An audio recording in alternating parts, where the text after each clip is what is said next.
Hey guys, let's see who will be joining us here in a minute. And if you're watching this in recording, welcome. We're going to continue on our...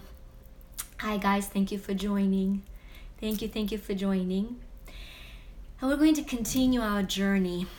Hi, welcome, thanks for joining.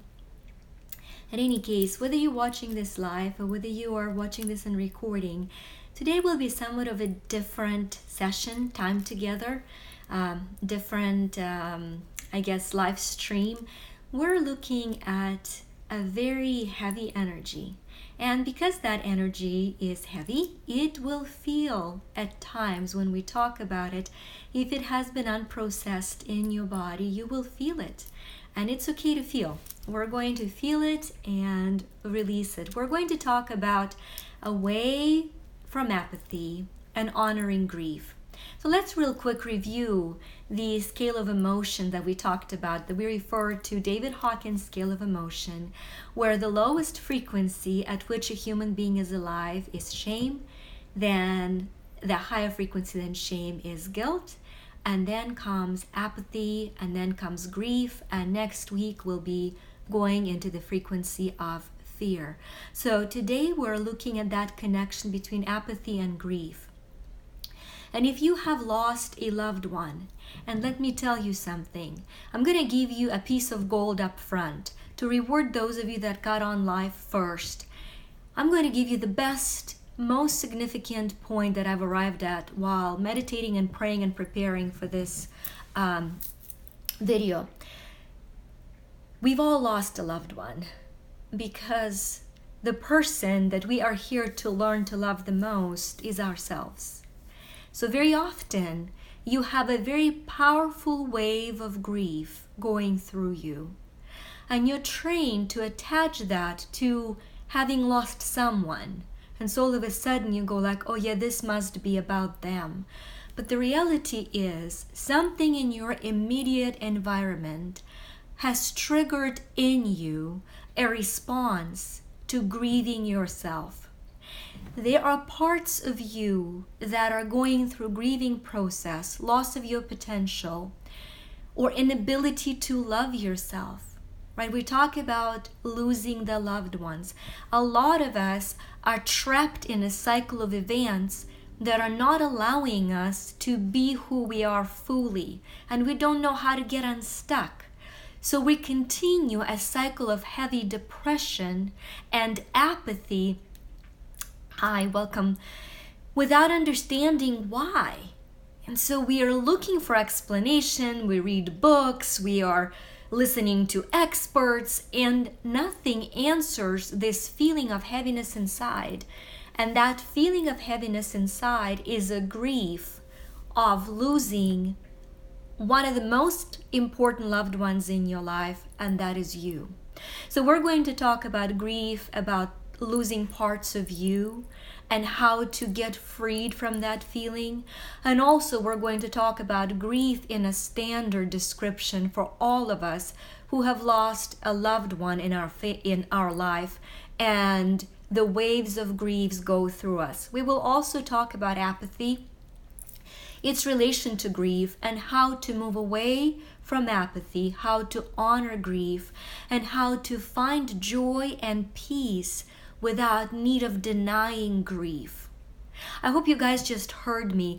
Joy is not feeling sad feelings. That is a psychopathy. When you feel nothing, when you're numb and you have no empathy for pain, you're not joyful. You are in a psychopathic pattern of numbing your feelings and feeling nothing. True joy is feeling peace even when you're going through the periods of grief or anger or any other lower frequency. While we're here in this life as fully alive human beings, we're going to have feelings. We seek joy as awareness of those feelings without them constricting us and pushing us towards actions that we will later regret or grieve over. So having joy does not mean running around smiling and ignoring the pain. Having joy means allowing Creator's love to and through you, so that through the energy of compassion, you can allow the world to heal. You can allow the world that starts inside you and then the world outside you to heal through joy. So purpose of all of these times together is seeking joy at any level of any frequency. So what is apathy? Apathy, that's that numbness I'm talking about. You feel nothing. You have no energy. You're exhausted. Granted, apathy could be a result of drained adrenal glands. It could be the result of overworking. It could be the result of not sleeping enough, right? You could have your apathy, your inability to have desire for life, can have many, many, many different causes. But the main cause is losing the purpose of life and of living. Apathy is lack of life force. And when you look at apathy, it's right above guilt and just below grief. So very often when we lose someone that we care for, we lose the meaning of life and we slide down into that apathy. Going from the guilt thing, if we've done something we haven't unprocessed, we talked about it a couple weeks ago with grief, we're frozen, we don't know how to move forward, so we are apathetic. So what I'd like to offer you guys is electromagnetic activation in your subconscious mind of understanding the energy of life. I want to open your centers of energy, your energy chakras, and first reconnect you with the flow of energy of life. I will be able to do that. If you can close your eyes, that is great. I will be keeping my eyes open, but if you can close your eyes and allow me to activate that energy for you. Oh, looky here, there's Brianna. Hi guys. I'm sorry I'm missing all the hearts and waving hands. I'm just so zoomed in on this. So at any case, what I would like for you to do now, I'm going to have you take a nice big deep breath in through your nose and sigh out through your mouth. And take another big deep breath in and let it out.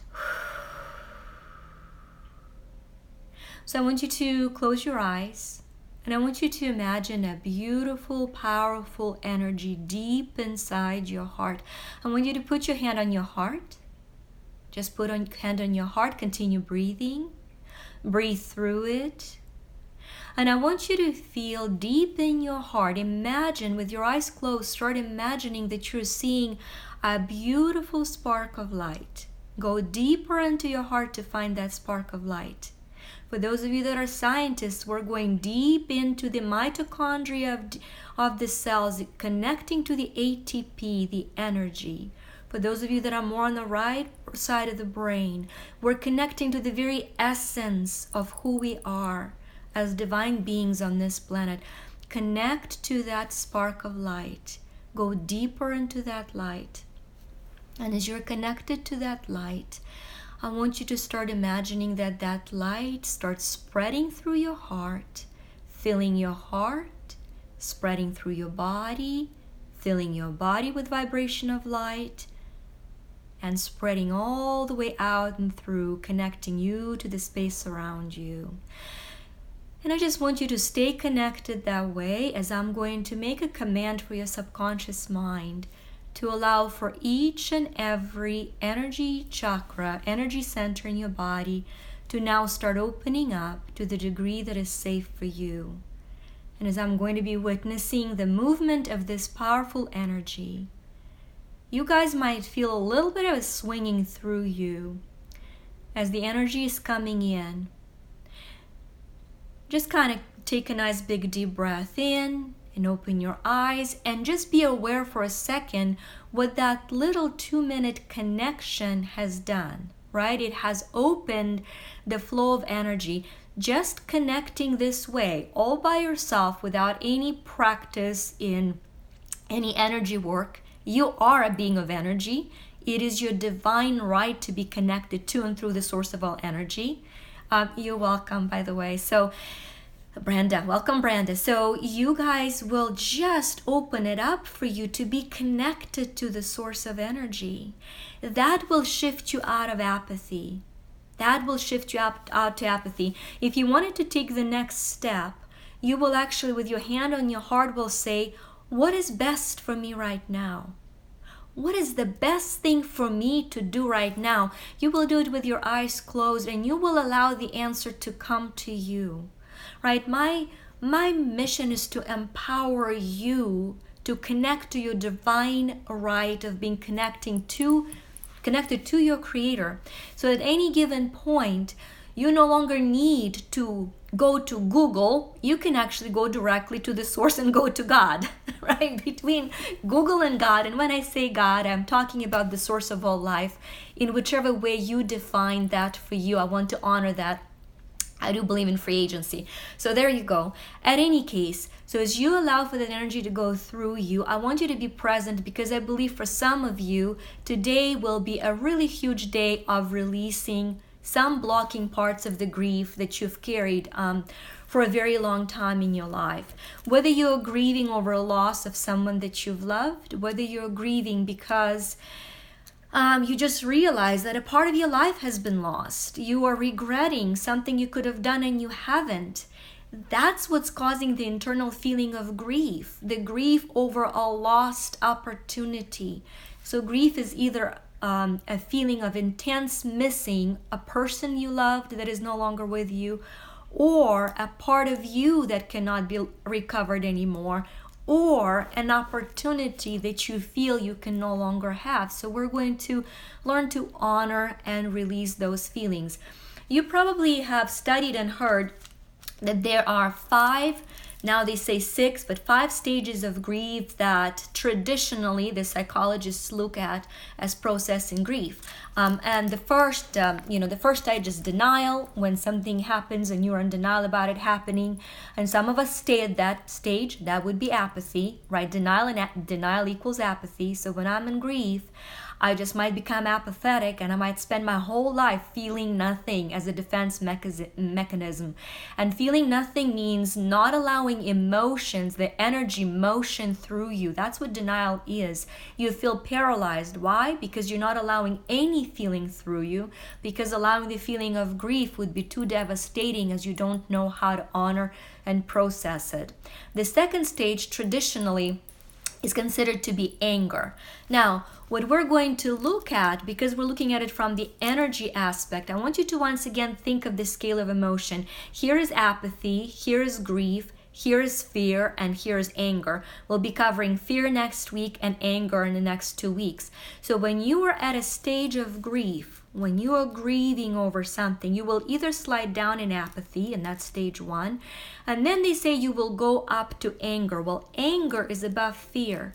So when you're grieving for somebody, when you lost somebody, or when you lost a part of you, I will keep repeating it, because a lot of grief that is never addressed is grieving over you. And I want to honor it. I want to free you to honor it and to release it through self-love and self-joy.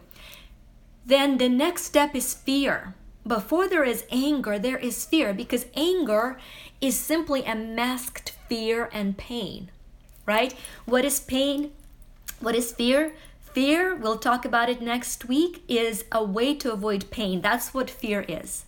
So what is anger? Is masking pain, and we mask pain through fearing something.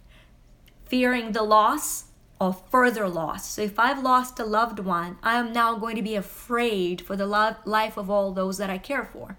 If I've lost a huge opportunity in my life and I am at a fear frequency, I'm afraid that I will never have another opportunity, and the fear keeps me there, right? And when I get angry about this grief and fear, that is when the cleansing power comes in, because I break through into anger. So while dealing with grief or fear or any other lower frequency, shame, guilt, anger is a beautiful, empowering feeling.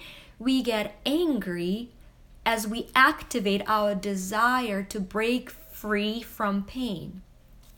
Then traditional psychology says that, well, After anger, very often comes depression. Why? Because you feel your anger is pointless. Whether you're angry at someone, maybe for causing a person's life to come short or giving harm to you, or whether you're angry at your creator, the universe, for not being there for you, for letting you down, for witnessing it happen and not interfering. You feel helpless and hopeless, and you slide down to depression. So what is a depression? Depression is a combination of shame, guilt, and apathy. So we're talking the frequency of guilt. It goes up and it goes down. It goes up and it goes down.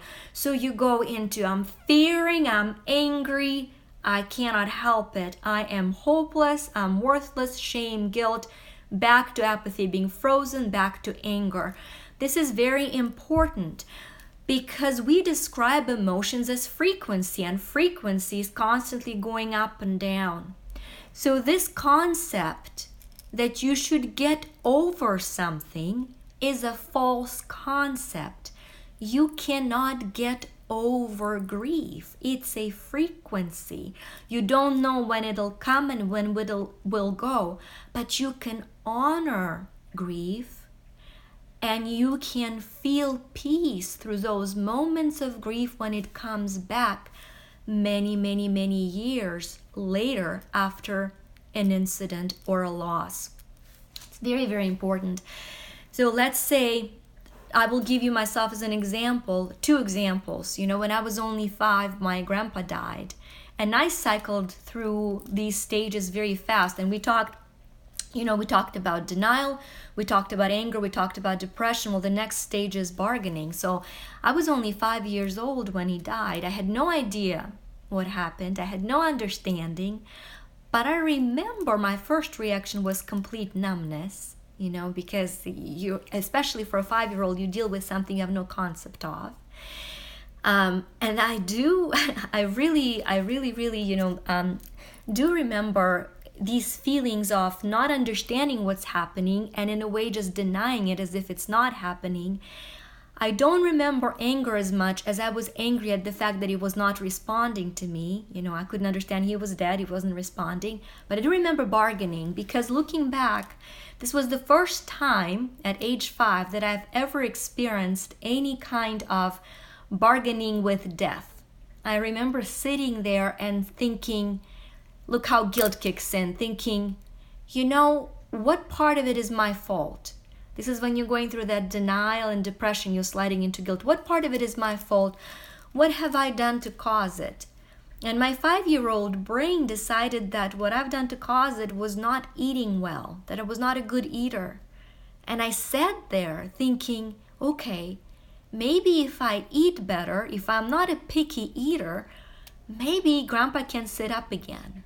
Right? So that was my first stage of bargaining. It's a very primitive, vulnerable example, but in your life, when you are grieving over loss, you will go through stage of bargaining. If only then, fear of loss, if only then, if only then. And the answer, of course, is, and that's 5th stage of grieving, is acceptance. And acceptance doesn't mean making it okay. If a part of you is lost due to abuse or pain, it's not okay. Acceptance doesn't make it okay. If you were in love with somebody and you lost them because they either died or maybe they betrayed you, and you grieve what you have because you no longer have them, acceptance does not make it okay. It's not okay. Acceptance is saying, this is not okay. And I am going to accept my life for what it is now.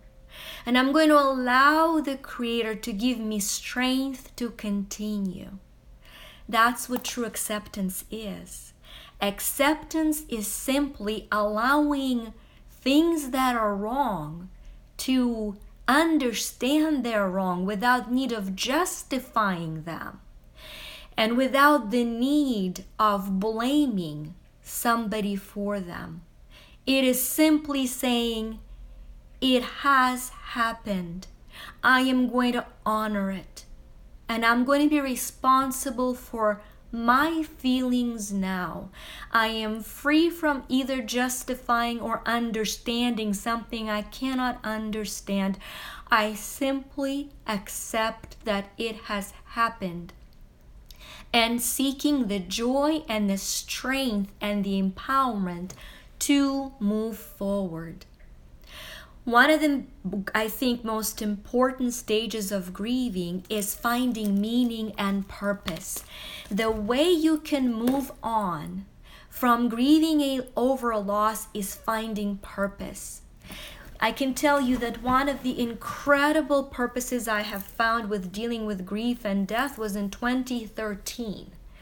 I'm going to try to make through it without tears, but I don't promise it, right? And if they come, I get to honor them along with you. 2013 was a very rough year for me. Starting in early February, late January, but early February for the funeral, my aunt passed away, and I flew over to Moldova to her funeral. And loved my aunt, one of my favorite aunts. Very, very unexpected death from a heart attack. Young, beautiful, vibrant, brilliant, genius brain.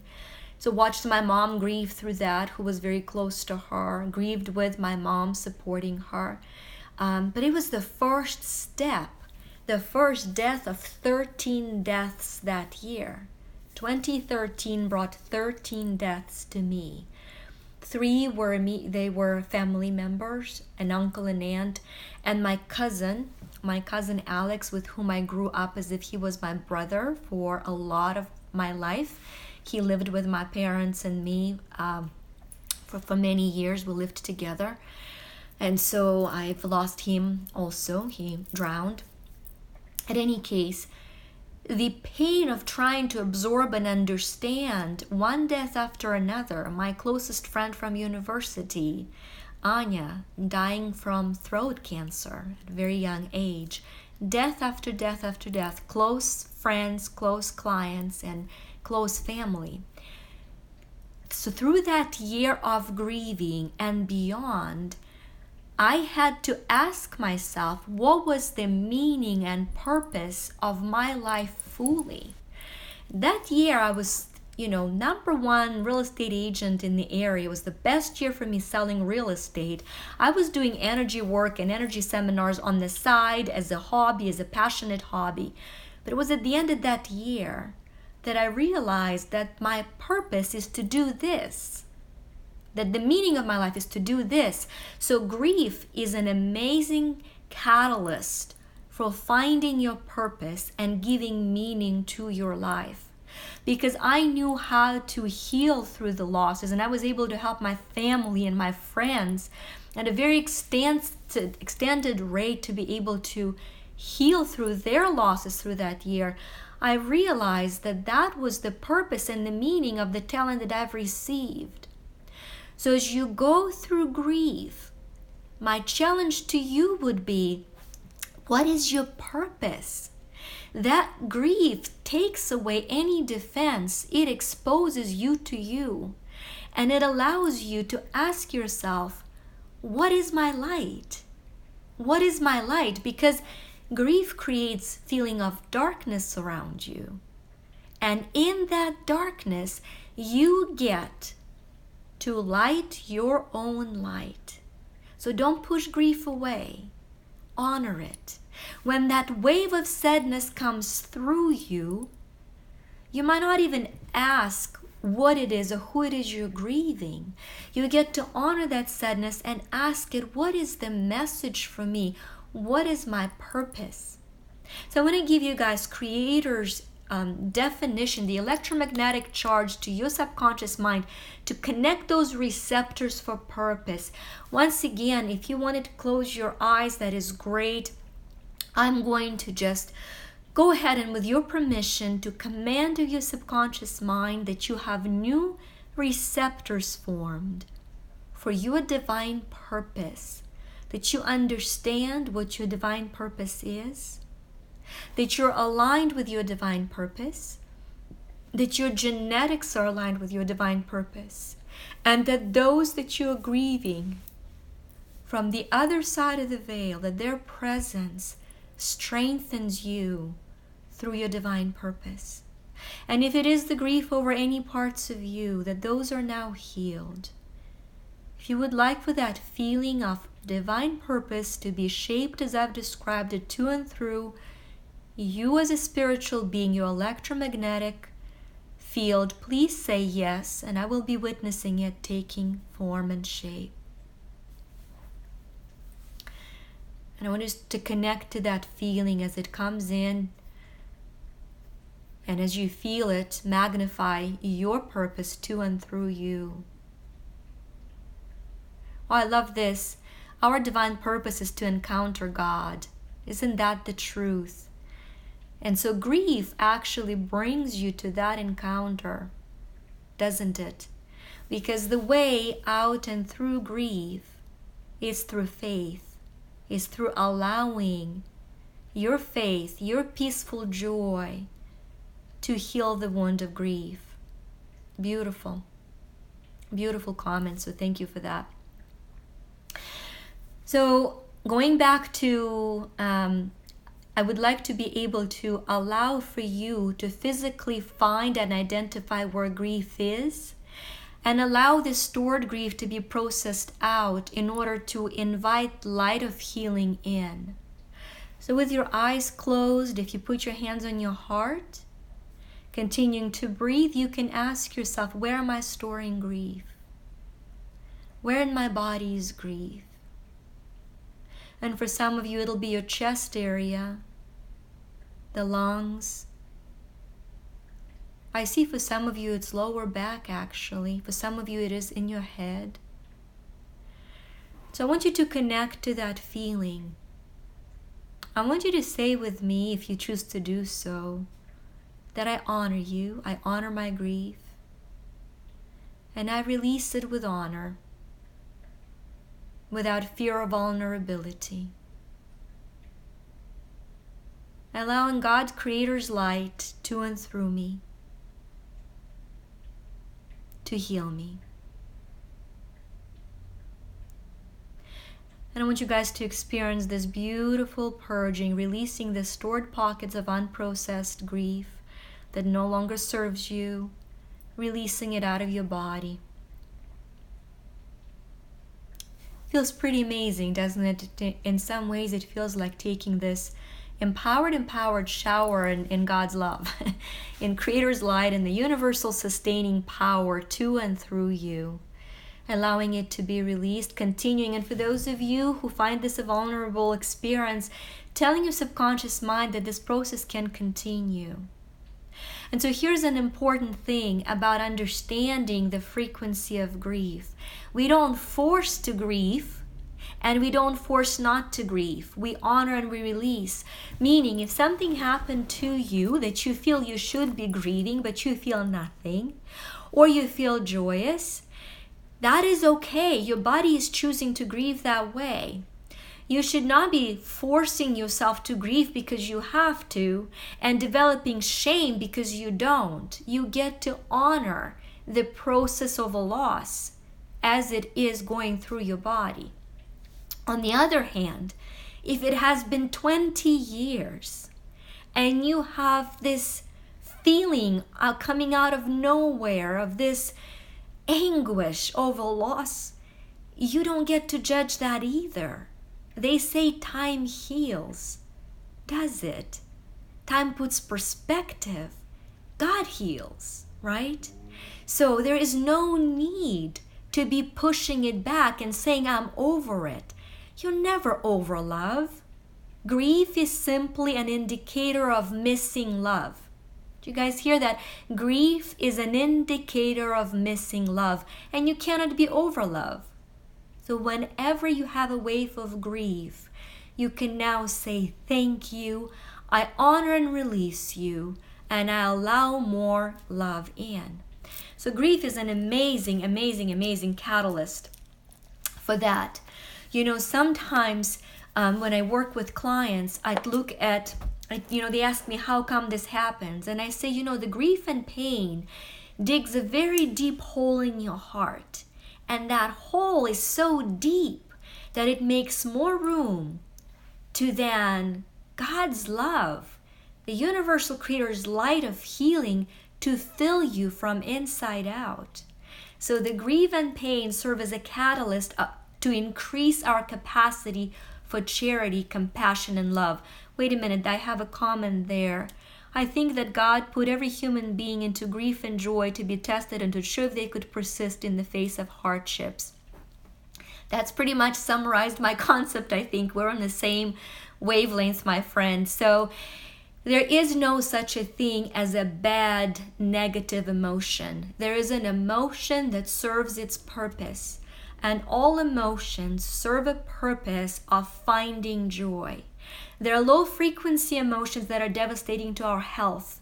We learn how to move through those and how to release them, how to release, say, self-doubt, judgment, shame, and guilt, how to allow the healing energy of life and love to and through us, how to increase the frequency of going through grief with hope as opposed to going through grief with anguish, right? But we honor this very powerful feeling.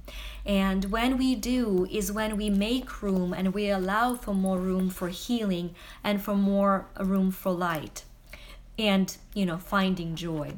So in any case, this is kind of what I had for you guys on, let me see whether I have anything else that I wanted to share with you. I think that's about it. I think that's kind of the gist of what I wanted to share with you about apathy and grief and how to release them and giving you that ability. One thing I want to do for you now is give you the receptors for peace and ability to process either the grief or come out of apathy through energized peace. So if you wanted to close your eyes and if you would like to have greater definition of peace and yours is the same, and you allow for receptors of peace to be formed both in your brain and on the molecules of emotion, that you know how to accept peace, that you allow it into every part of your body, that you know how to be peaceful without need of being in pieces, or that you know how to be peaceful without a fear of resting in peace through death, that you release apathy and grief into the feeling of peace. If you would like that, please say yes, think yes. And I'm going to witness those changes on electromagnetic level for you guys. I want to give you God's definition of a being of peace, that you are free to be a being of peace instead of being a warrior of peace. A lot of you came to defend peace, to fight for peace. I have a lot of guys on this call. You guys came to defend planet Earth. You came to defend. I want to free you to bring peace without need for fight. Doesn't mean that you will not fight if you need to, but you will not create a constant need to be fighting.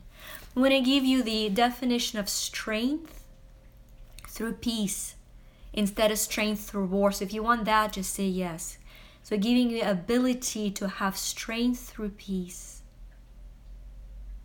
For some of you that have just joined us, I want to send a healing to your nervous system.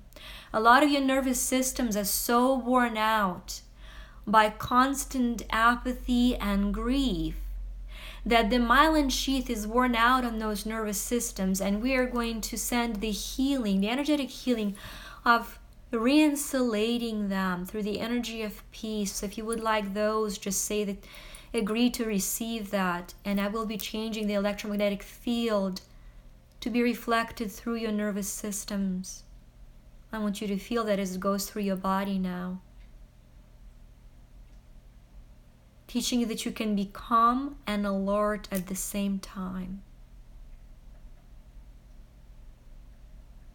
For a lot of you, you have very sharp, focused, brilliant minds who feel that you can only be focused and alert through the inner anxiety, right? We'll be talking about anxiety more next week with fear, but I want to give you a gift of knowing how to be alert and calm at the same time, if you would like that.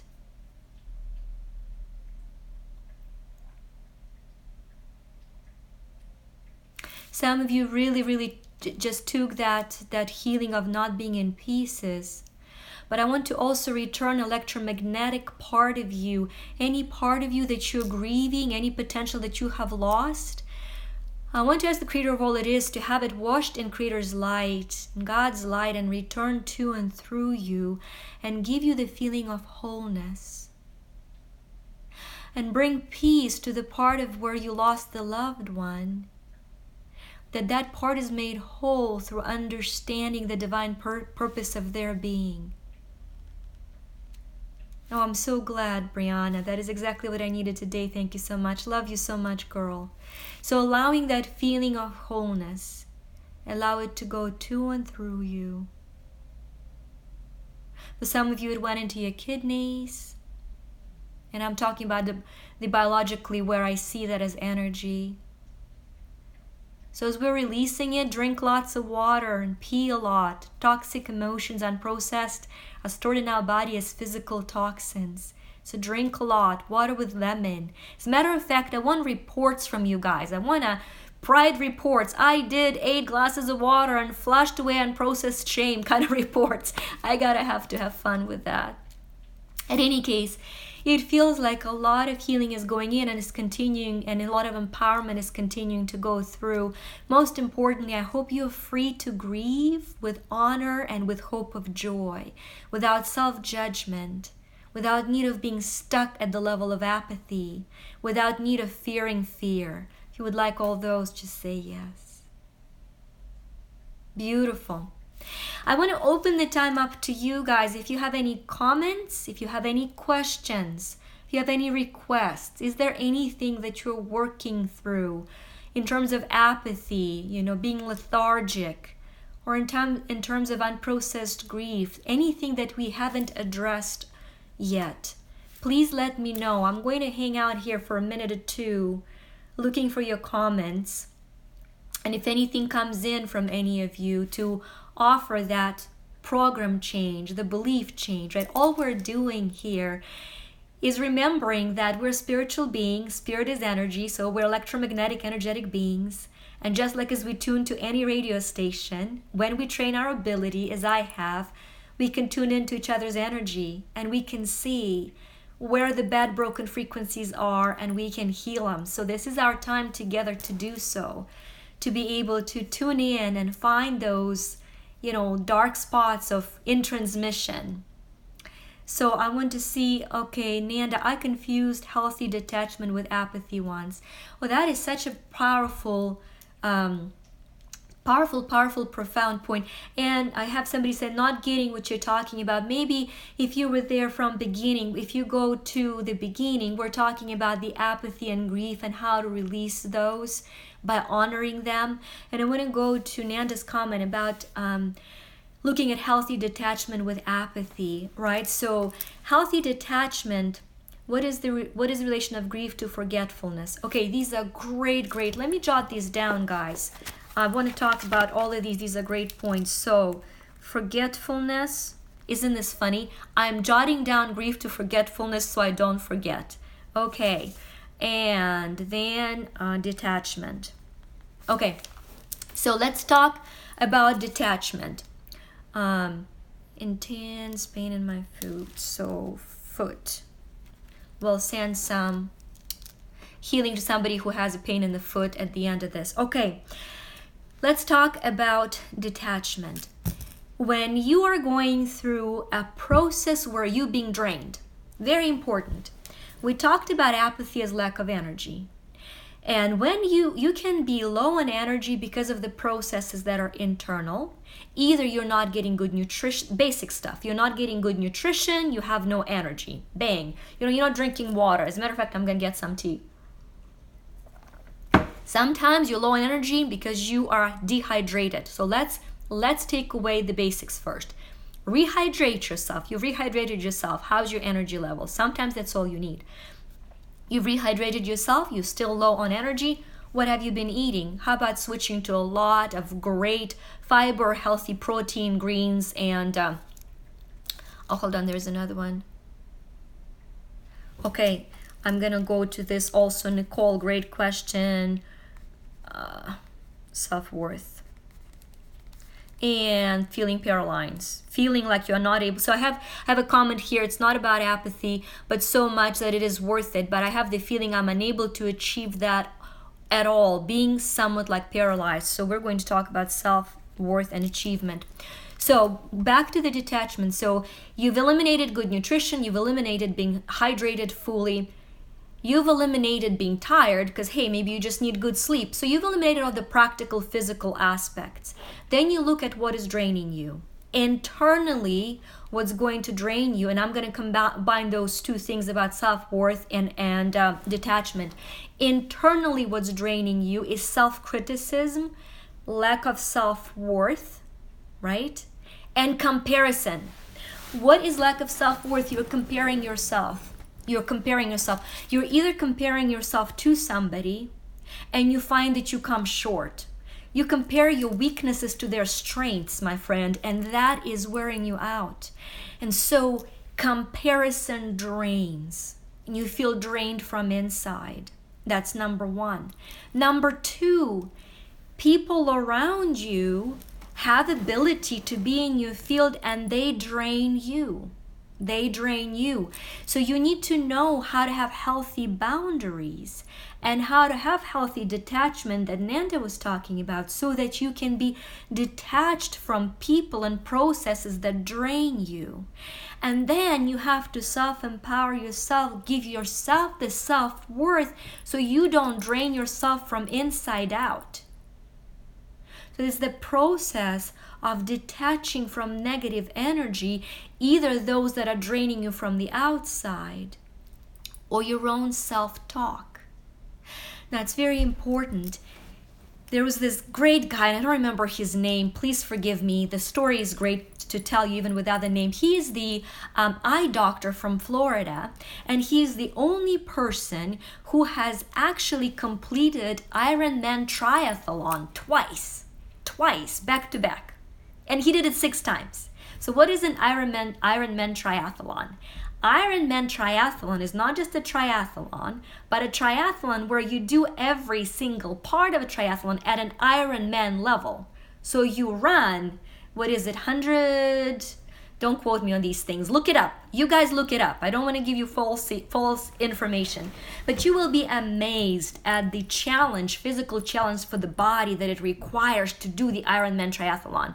So he runs the Ironman length, he swims the Ironman length, and then he bikes the Ironman length, and then he turns around and does it again. So he did it 6 times. Okay, what's the point there? So he's asked, how did you do it? And he gives the most profound, I think, quote of all times. He says, well, instead of listening to myself, I talk to myself. You go like, come again, what you're talking about.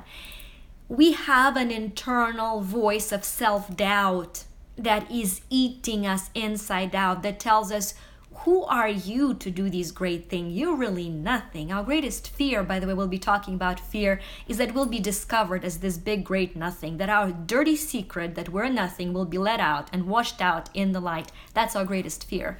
So there's this feeling, right? The talks, constant self-talk of, you will not amount to anything. By now you should have done all of these things. And so he says, we all have that. But when I hear that talk, instead of listening to it, I talk to it. And I tell it, hey, little voice of self-doubt, just shut up. Just shut up, voice of self-doubt. I am a child of the divine. I'm a child of God. I am wired for greatness. So you'll learn to talk to yourself instead of listening to yourself. So I want to give you that as an electromagnetic programming. Okay, I'm going to take those 2 points of detachment and inner self-worth, lack of inner self-worth, and bring it to you as one combined program. Okay, guys, so once again, nice big deep breath in and out. And if you want to receive this, just close your eyes. It helps to have your hand on your heart, but you don't have to do that. I'm going to give you Creator's definition of self-worth, and yours is the same. And I want to give you Creator's definition of healthy boundaries. and yours is the same. So I want you to allow the understanding of a healthy boundary and self-worth to come to and through every cell of your body. We're going to invite your higher self, your spiritual presence, to fully come in and to and through your body, allowing you to connect to your divine being without need of immediate results, without need of proving yourself to anybody or anything. Teach your subconscious mind, your spirit, your soul how to be in this moment. How to allow yourself to be the light, the spark of the divine that you are. Without fear of how others will judge you, without allowing them to drain you. Detaching you from negative events, people, and draining energies. And empowering you to be connected to your self-worth. As you're receiving any of these parts, guys, if you just say yes to them, then it will just come into you, okay? I have a nice comment. This is such a great example for you. It says, your mouth is too big and large. So see, we're all here for different reasons. Somebody is here to enjoy or not enjoy the size of my mouth. And you guys can see clearly my reaction to that. I have amazing programs for my self-worth. And I would like to empower you, my friend, to understand that your self-worth is outside of a physical appearance as well. So I want to free you guys, detach you from the need of being judged through your results or your physical appearance, and to be reconnected. Now you're laughing. And be reconnected to and through the great core of who you are. All right? For some of you, this energy has gone in very deep and will continue to go in, of having that healthy detachment through healthy boundaries and allowing peace instead of apathy, right? Allowing the peace to and through your body instead of thinking it's an apathy or defense mechanism. Now let's look at, and another comment I had was forgetfulness, the one that I wasn't going to forget. So let me see exactly how it was there. Oh, looky here. I learned I can scroll down. Oh, I'm so excited. I can scroll down. What is the relation of grief to forgetfulness? Now, this is such an incredible question. I'm not sure who's asked that question. And thank you, by the way, for saying I'm great and sweet. So are you. It's cool to be a child of God. We all get to be great in our own way, aren't we? So very often we develop, actually, what is Alzheimer's? You guys, this is electromagnetic, this metaphysical concept, energy concept of Alzheimer's and forgetfulness. It's a desire to forget our weaknesses. It's a desire of forgetting the wrongdoings we've done because we haven't processed them. The guilt and the shame are numbing our neural receptors into forgetfulness. If we didn't process grief through peace and acceptance and love, we will want to forget it, or we're afraid to forget a person that we loved. Very often, we feel that we're betraying somebody's memory if we are happy. There is a fear of forgetting them if we are happy. That couldn't be further from the truth. I want to free you to remember the loved ones through joy instead of honoring and remembering them through pain. If you would like that, I would like to offer that to you as a program. I know what it feels like to remember through joy and through gratitude and through humility, as opposed to pain. And by the way, I have a great comment here again from my friend, this is so fantastic. I want to share it with you. He says, you're boasting about yourself when someone says you're amazing and great. So this couldn't be a better compliment or help for us on this call, because humility is not shying away from your great qualities, right? Humility is thanking God for having them. Pride is comparing yourself to others and saying you're better or worse than they are. Because being extra shy is actually being prideful, because pride is focusing on you, thinking about you. I want to be perceived as a good person. I am going to be shy. I'm going to stay back. I'm going to, pride is simply focusing on you. Humility is allowing God to focus through you and on others. So indeed, I have some amazing talents given to me by the divine. And one of those talents is to see the amazing talents in every human being who is born. We're not here to hide our talents. We're not here to hide in shame and in guilt for being talented. We are here to find them and to share them with all of us without guilt. Because otherwise, that is one of the causes of grief. Some of us grieve because we never got to develop our light, our talents, because we were forced into a pretense humility of hiding our light. So, at any case, remember that, talking about forgetfulness, remember who you are. You are a child of God. You are a divine universal spark. You've come here with a great purpose. And grief is a catalyst to that purpose. How you handle the grieving process. You simply lose anything that is around you in order to find who you are inside and share that with others and share it with the world. So I hope that was helpful to my new friend that I've just made. I'm not sure, I can only see a handle with your, anyway. I hope this was helpful to you guys. Is there anything else anybody would like to question, comment? I want to make sure that I've responded to everybody's comment. Let me go down through these comments. Here's a great question. What should a person do if he wants to be rich and God-fearing as well? It's a great question. First of all, can I tell you, could I free you to be God-loving as opposed to God-fearing, right? God-fearing, the original word being God-fearing, coming actually from the Bible, comes from a word of admiration and awe. It got translated into English as fear. And of course, all of the Bibles were translated then from English originally.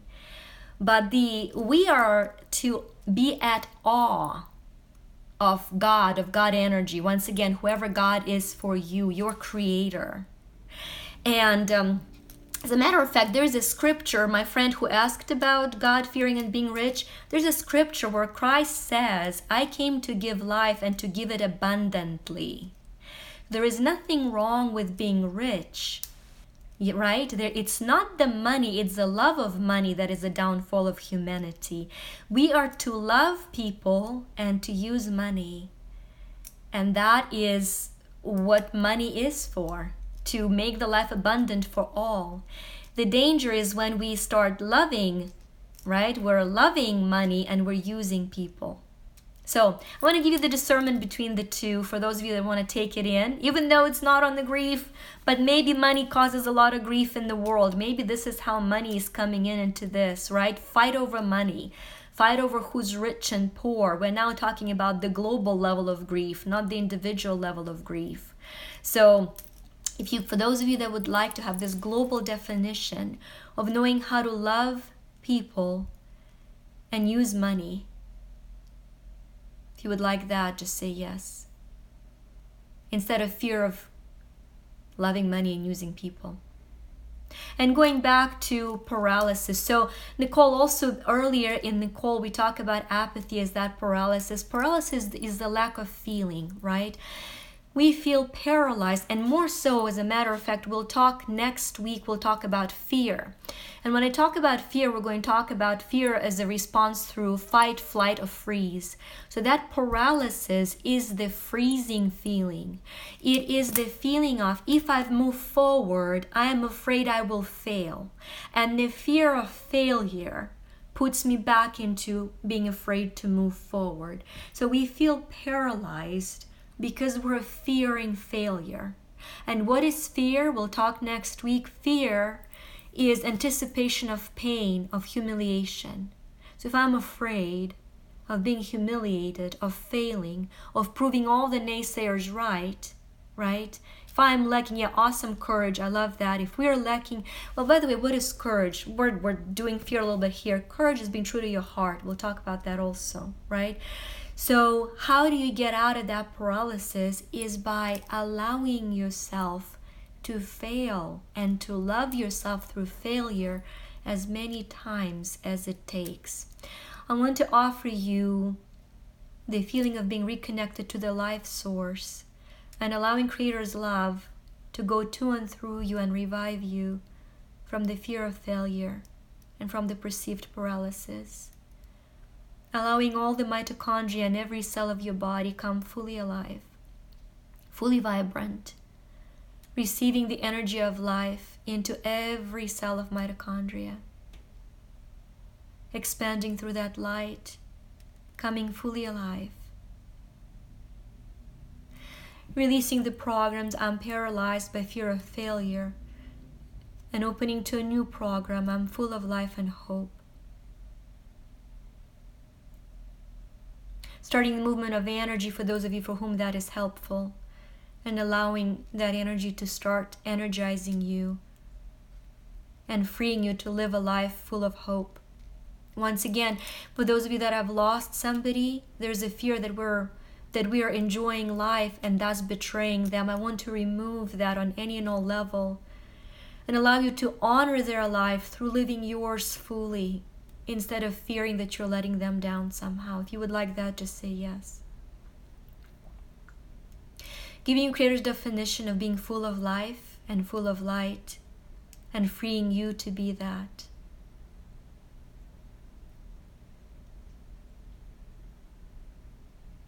All right, you guys. Hopefully that is very helpful for you.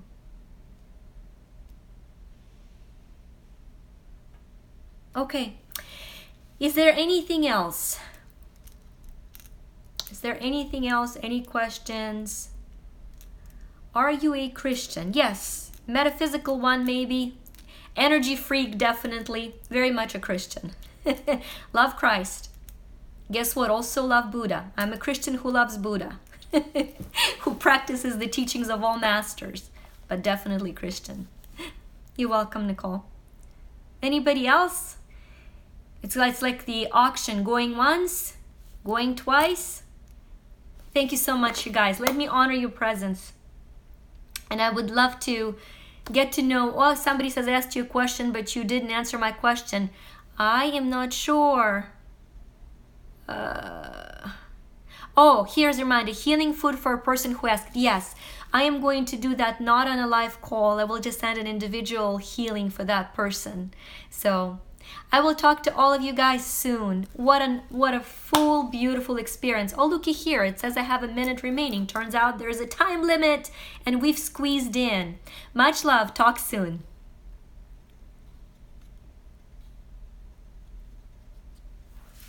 Oh, and